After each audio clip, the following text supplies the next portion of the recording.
name is Eric Parsons. I'm an associate teaching professor. I'm also the director of undergraduate studies in our department at the University of Missouri-Columbia.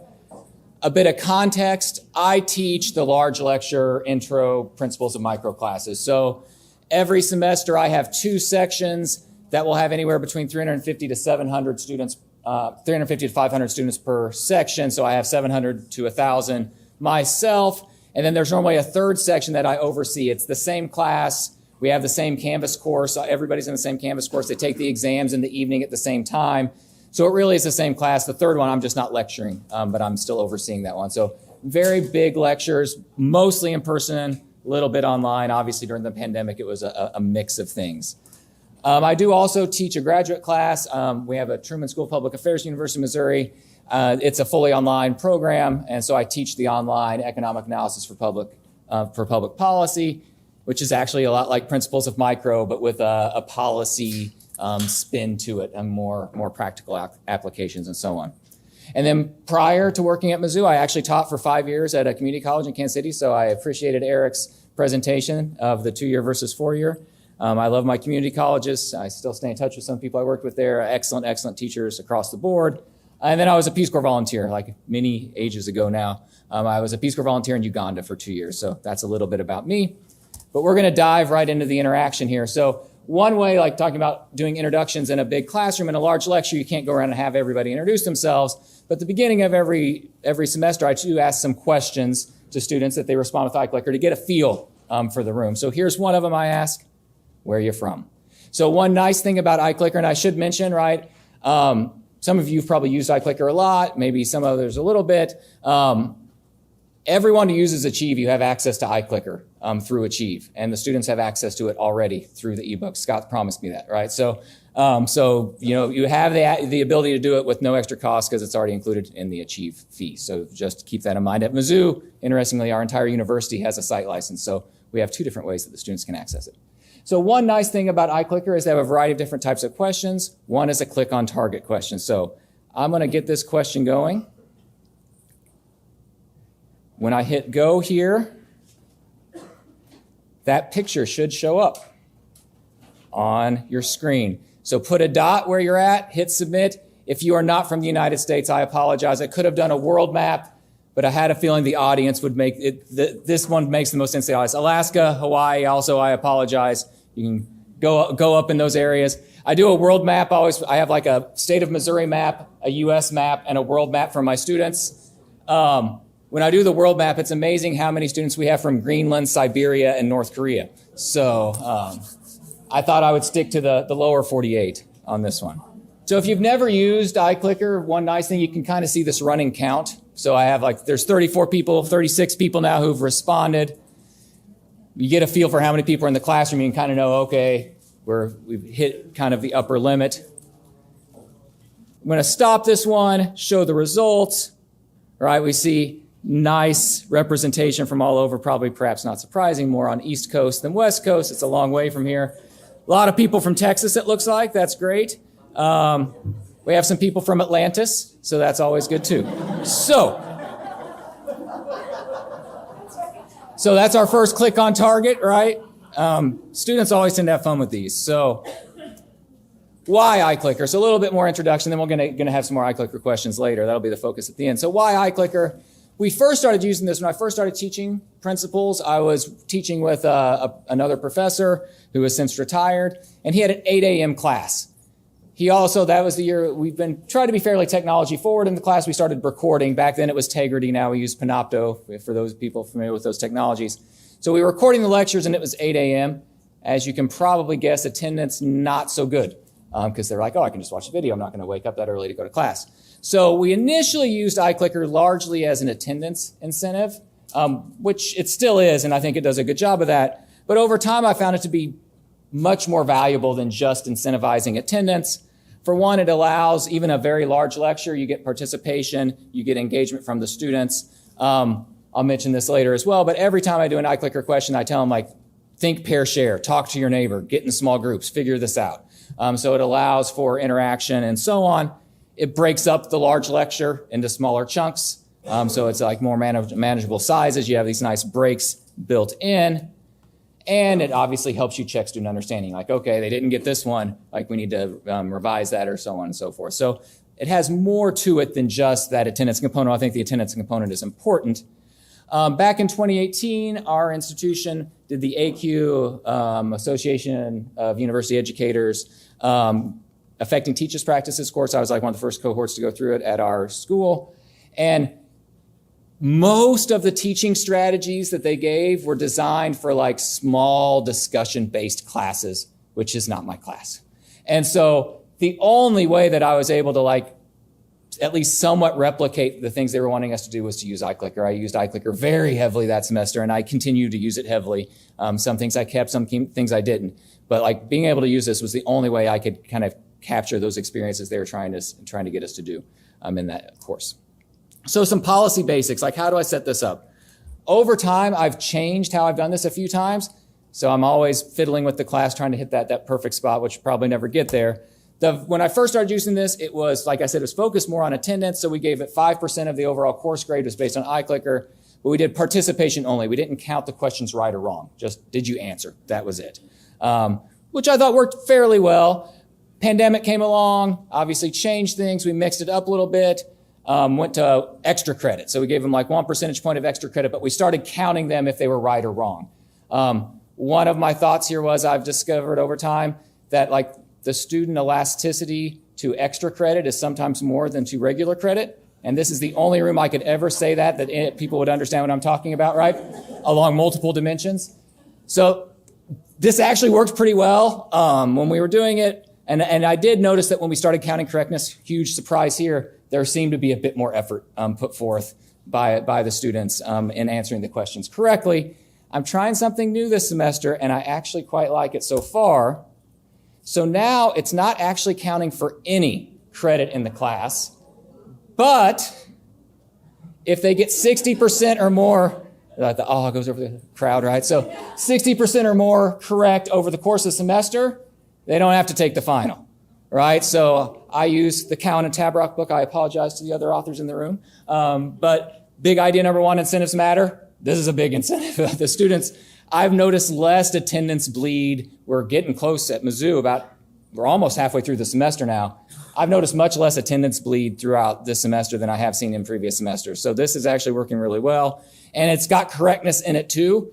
So students like actually are trying and getting this. I always used to joke that in a big lecture, you never get 100% correct. It's like the unicorn, right? Like before this semester, once or twice. Now, at least somewhat often, we get 100% on a relatively easy question. So this seems to be working. So I kind of like this one so far. And as I mentioned, I always encourage the students to talk to each other, work with each other on that. Two other useful features I want to talk about on iClicker before we jump into some questions. Geofencing. If it's an in-person class, you can set a physical boundary, and they have to be within that geofence to answer the questions. So they can't just be hanging out in their dorm rooms and answering the questions from there. You can turn this off, though, right? So if it's an online class or a hybrid, a mix, this is what we did during the pandemic. You can still have the synchronous questions, but they don't have to be in the room. And Macmillan has lots of pre-made iClicker slides. So you don't have to necessarily come up with all these on your own. They have slides built that you can bring in. I have one of these worked in as well. Another feature I didn't include here, and the only reason I didn't is I haven't had a chance to try it myself yet. I keep saying I'm going to and I haven't done it yet. There is a focus mode. A lot of people worry that they're just going to be on their laptops, on their phones, not paying attention, and they are. That is true. But there is a focus mode, or at least some of them. There is a focus mode that you can kind of track that data, and you could actually use that to try to rein that in a little bit if that's a concern to think about. So now we're going to dive into some questions. All the econ-based ones should be gimmies, but I think it's more fun if we walk through them. All right. So part of this is the idea of like how can we go beyond just using just standard multiple choice type questions in our classes. One thing that I like to use is question sequences. So taking a problem, breaking it down into bits, and like do a sequence of multiple questions in a row that get us there. So first one, I have a demand graph here. How much total revenue does the firm earn if we have 2 units of output? So this is numeric. So another type of question, we're going to have to type in a number on this one. That should be ready to go. So if we have 2 units of output with this demand curve, what is our total revenue? Got very silent. You are allowed to think, pair, share. All right, we're going to cut this one, right? In the interest of time, we might not hit every single one. We might just talk about some of them. So I'm going to hit stop here. It is anonymous, so you don't have to worry about that thing. Hopefully it's not a problem, but there's always some, right? So hit results. The nice thing, you can count, you can sort, right? So you can sort by the most common answer. Most common answer was 16, which is, of course, the correct answer, right? So then I pop up the slide, graphically show what it is as well. We can get the calculation. The second one I'm going to skip in the interest of time, but we'll go to the third one. So we do this question, right? Okay, now, what if it's 3 instead of 2, right? Normally, that first question they do decently on this one, everyone tends to get it right because they've seen how the problem works, right? So we know, okay, we have to lower the price, times 3, 7 times 3 is 21. And then the payoff, right? Students struggle with this idea of marginal. So we will do this one. What is the marginal revenue of that third unit?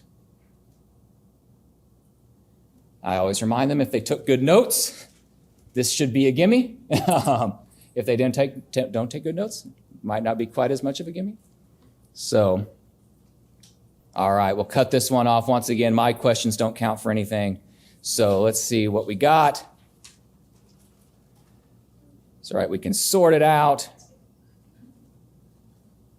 And then once again, we can show the answer. And I can show it 2 ways, using the 2 previous ones, or if you want to kind of show the extra revenue versus the lost revenue from the lower price, and it's the same, and then illustrate the point that the marginal revenue is below the price with this downward sloping demand curve, right? So you can lead them to the answer.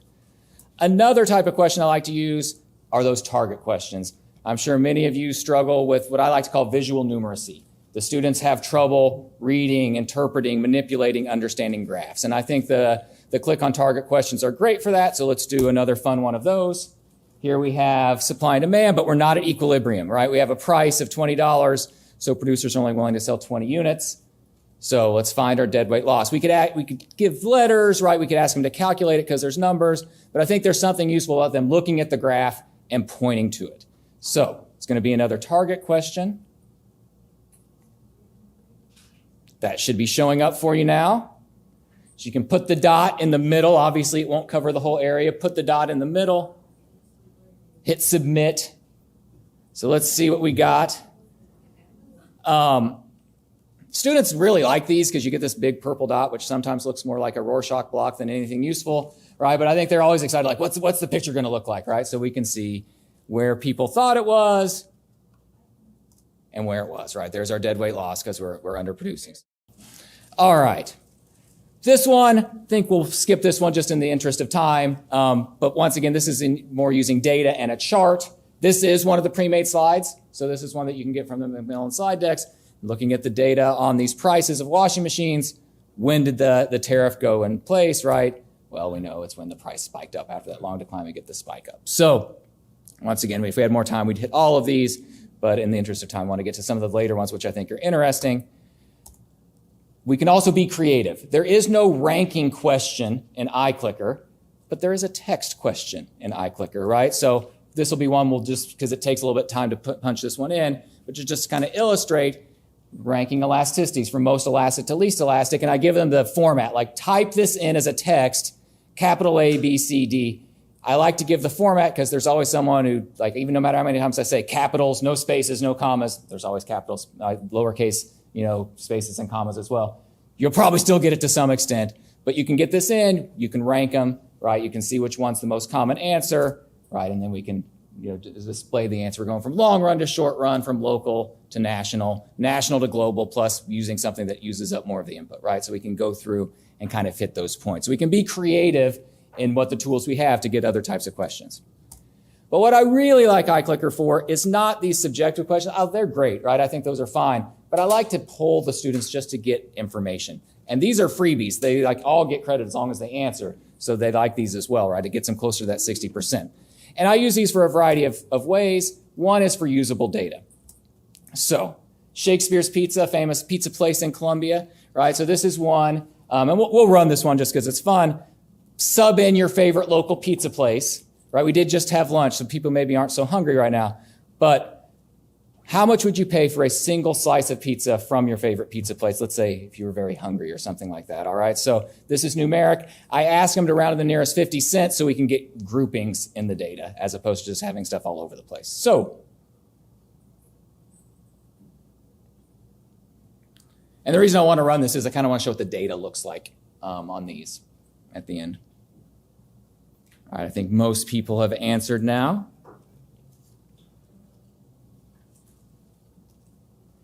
So then we can go in here, you can sort them by the most popular, $5, $4, $7, $3. And I think everyone in this room can understand how we could use this data, right? If you had time, you could do a whole like activity in class where we calculate, we set a market price, like let's say the price is $3 per slice of pizza, and say, okay, someone who's willing to pay $3 gets no consumer surplus. 2.5 gets nothing because they don't buy it, right? That's obviously a common mistake.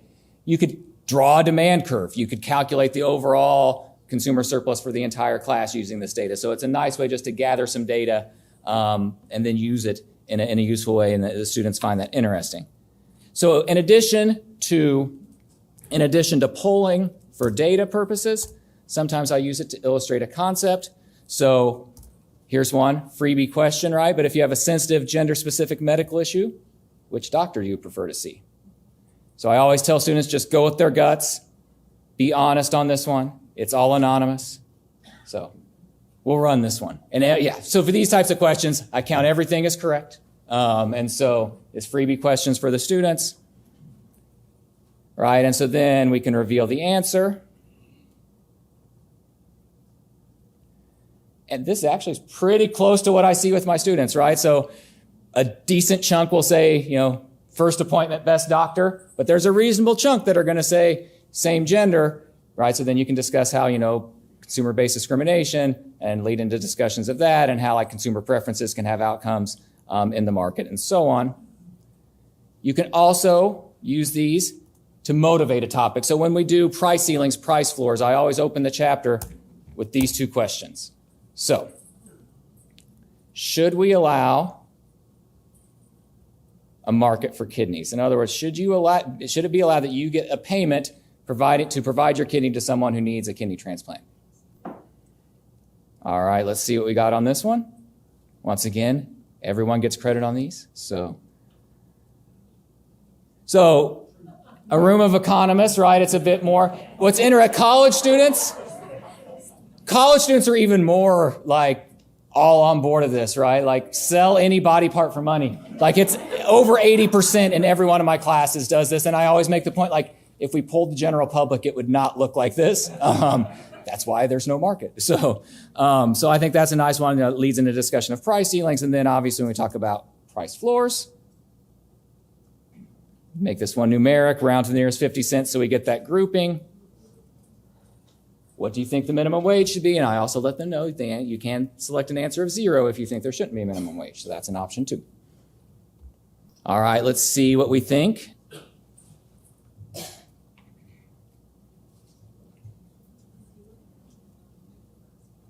All right, there we go. 15 is the most popular, 12, 10, 20, 0.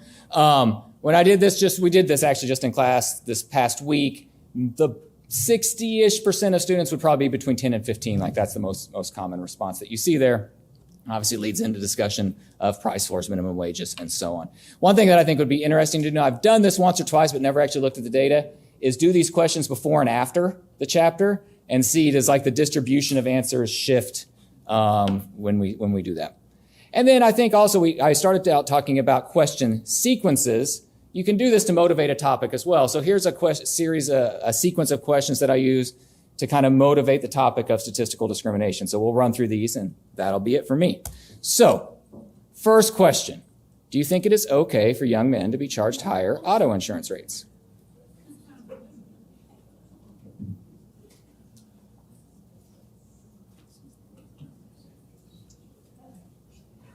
All right, let's see what the crowd says on this one.